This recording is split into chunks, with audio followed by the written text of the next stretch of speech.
The edifice of national security stands on the four pillars of political stability, economic and technological strength, military power and proactive diplomacy. The weakness of any of these pillars adversely affects the overall strength and durability of the structure of national security. It is imperative, therefore, that our leaders pay due attention to the strengthening of all pillars of national security while maintaining the right balance among them, as overemphasis on one pillar at the expense of the others can lead to disastrous results. Unfortunately, Pakistan's leadership has historically neglected these basic principles, causing damage to our national security with predictably unfortunate consequences. To begin with, our military leaders, who ruled over the country directly for almost half of its life and tried to control national policies indirectly the rest of the time, have demonstrated a scant understanding of the critical importance of political stability and what it takes to strengthen this pillar of national security. Repeated military takeovers and meddling in political affairs undermine the sanctity of the Constitution and the rule of law, weaken the democratic institutions, thereby suppressing the people's voice and preventing due accountability of our rulers through fair elections, and encouraged arbitrariness and corruption in the government's decision-making processes. The net result of such maneuvers has left us with a politically destabilized country with all the attendant adverse consequences mentioned above. In addition, there is a widespread feeling of gloom among the people who think that their destiny is not in their hands or in the hands of their elected representatives, but is, instead, controlled by unelected institutions of the state who, it would appear, are accountable to none.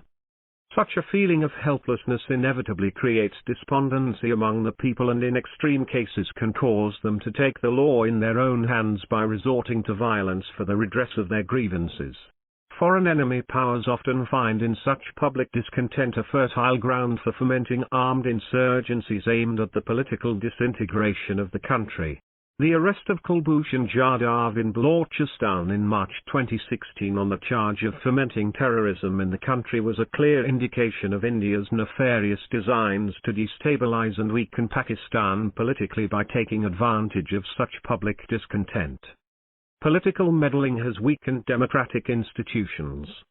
The dominant role of the security establishment in our polity, besides weakening the political system in the country, also sucked in vast resources which arguably could have been put to much better use for accelerating economic development in the country.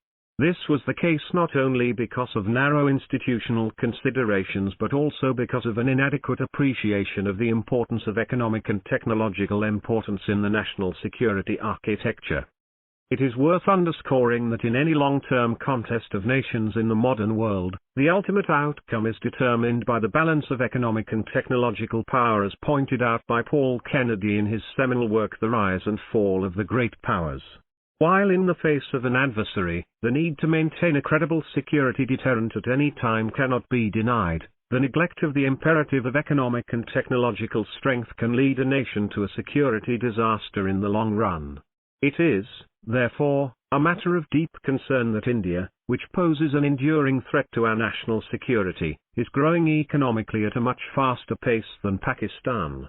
If this trend continues for a sufficiently long time, it will pose a serious threat to Pakistan's national security. While Pakistan is reasonably well placed in terms of maintaining a credible security deterrent, the country's foreign policy establishment suffers from two main drawbacks: its overemphasis on the tactical at the expense of strategic considerations, and its focus on the short term to the neglect of long-term foreign policy goals and concerns. Our earlier Kashmir and Afghanistan policies, whose adverse effects continue to haunt us, are prime examples of these drawbacks.